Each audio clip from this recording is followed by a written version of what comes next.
Assalamualaikum warahmatullahi wabarakatuh. Alhamdulillahilladzi ja'alal mauta wal hayata liyabluwakum ayyukum ahsanu amala. Ashhadu an la ilaha illallah wahdahu la syarika lah. Wa ashhadu anna sayyidana wa nabiyyana Muhammadan abduhu wa rasuluh la nabiyya ba'da. Amma ba'du. Mukarramun, para pemirsa rahimakumullah. Berbicara mengenai kematian adalah sesuatu yang pasti datang menimpa kita, semua makhluk yang bernafas, semua makhluk yang hidup. Kematian akan datang menjemput. Allah Subhanahu wa taala dalam surat Al-A'raf ayat 34 firmankan, A'udzu billahi minasyaitonir rajim. Bismillahirrahmanirrahim. Likulli ummatin ajal. Idza jaa ajaluhum la yastakhiruna sa'atan wa la yastaqdimun. Shadaqallahul azim. Setiap umat itu ada ajalnya, ada batas waktu.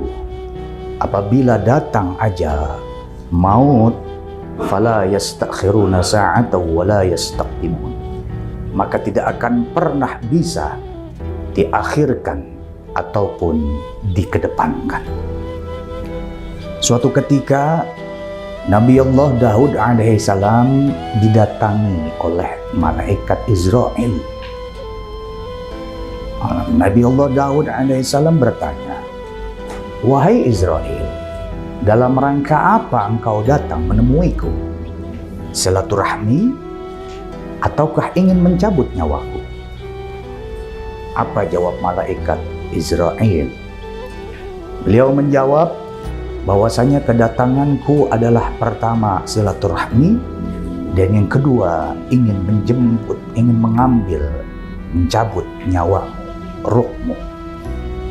Maka Nabi Allah Daud alaihissalam kembali berkata kepada malaikat Israel, "Wahai Israel, kalau kedatanganmu ke sini untuk silaturahmi kepadaku, maka aku terima itu. Tapi kalau kedatanganmu ke sini untuk mencabut ruhku, sebelumnya tolong semestinya sampaikan terlebih dahulu kepadaku, beritahukan dulu kepadaku sebelum engkau mencabut nyawaku." Apa kata malaikat Israel?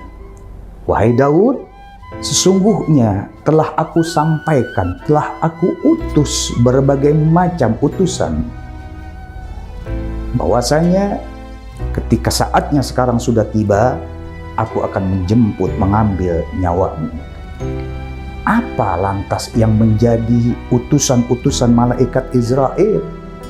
Yang pertama, malaikat Israel menyampaikan utusan-utusan tersebut telah disampaikan bahwasanya keadaan dirimu, lihatlah keadaan dirimu, cermin buat kita semua.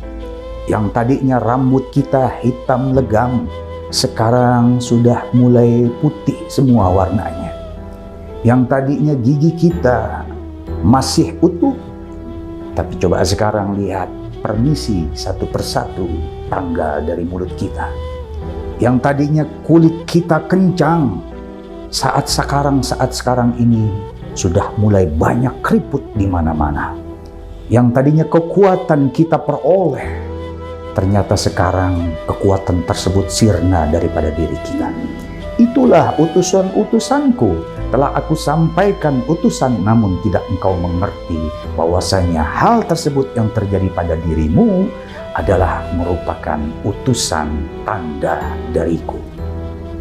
Hadirin rahimakumullah, dari hal ini dapat kita peroleh, kita ambil hikmah bahwasanya yang namanya maut itu kalau datang, ketika sudah waktunya kita, maka Allah izinkan malaikat Israel untuk mencabut ruh daripada diri kita. Inilah hikmahnya bahwasanya kematian itu kita tidak tahu kapan menjemput nyawa kita. Dalam rangka kita mempersiapkan diri kita, ketika datangnya kematian datang kepada diri kita, kita sudah siap menghadap Allah Subhanahu wa taala. Dan kematian itu suatu yang misteri. Kenapa disebut misteri? Pertama, awqat, waktu kita tidak tahu. Apakah minggu ini? Apakah bulan besok? Apakah tahun besok? Kita nggak tahu. Misteri datangnya kepada diri kita. Yang kedua, asbab. Apa itu asbab? Sebab. Kita nggak tahu sebabnya bagaimana maut akan menghampiri kita. Bagaimana Israel akan mencabut diri kita. Kita nggak tahu sebabnya. Jangan kita berasumsi, berpendapat bahwa diri kita masih sehat, masih muda, umur masih muda, masih energik. Oh, kematian jauh daripada saya. Nggak begitu adanya. Karena kematian adalah misteri. Al-Imam Asy-Syafi'i rahimahullah ta'ala pernah menyampaikan, "Wa man min sahihin mata min ghairi illatin, wa man min saqimin 'asha hayyinan ad-dahr." Berapa banyak, kata beliau, orang-orang yang tadinya sehat, kekuatannya penuh, muda dia, tapi mati seketika tanpa sebab. Wa kam min saqimin, tapi berapa banyak, kata beliau, orang yang udah berpenyakit gejala kronis, penyakit jantung, penyakit paru-paru, kanker dan lain sebagainya, sampai saat ini belum mati-mati juga. Inilah misteri yang namanya kematian. Maka semua adalah merupakan nasihat buat kita. Ketika kita melihat saudara kita yang meninggal dunia, itu adalah merupakan nasihat. Yang namanya nasihat ada beberapa macam. Pertama, nasihat daripada Al-Quran. Bagaimana Allah Subhanahu wa ta'ala tadi di awal di atas telah berfirman, mengingatkan kepada kita bahwasanya kematian itu pasti datang adanya kepada kita. Kullu nafsin dha'iqatul maut. Setiap yang bernafas, yang mempunyai ruh, pasti akan berpulang, dicabut nyawanya oleh Allah Subhanahu wa ta'ala. Kalau nggak ngerti bagaimana kita mempelajari, mengkaji Al-Quran, Nabi SAW pun sabdakan, "Fas'alu ahla dzikri in kuntum la ta'lamun." Tanya kepada orang-orang yang ahlinya bagaimana Al-Quran mengkaji maksud dan tujuannya. Yang kedua, daripada hadis-hadis Nabi. Nabi telah menggambarkan bagaimana kematian itu Nabi kabarkan. Sebagai perumpamaan, Nabi pernah mengibaratkan kematian itu datang kepada diri kita. Ada yang ketika dicabut ruhnya oleh malaikat Israel, bagaikan rambut yang dicabut daripada tepung. Kita bayangkan bagaimana ada tepung di depan muka kita, di mata kita, kemudian ada rambut di situ, gampang sekali kita cabut rambut. Ini kematian yang menerpa bagi orang-orang yang beriman. Tapi sebaliknya, kata Nabi, bagaikan kematian itu ada yang perumpamaan sutra yang nyangkut, berada di pohon-pohon duri, berkelubungan dengan pohon duri. Ketika itu dicabut oleh malaikat Israel, rohnya tersebut, sakitnya bagaikan sutra dicabut daripada pohon duri tersebut. Terkoyaklah sutra, hancurlah sutra itu bisa adanya. Begitulah rasanya kematian yang Nabi SAW gambarkan kepada kita umatnya.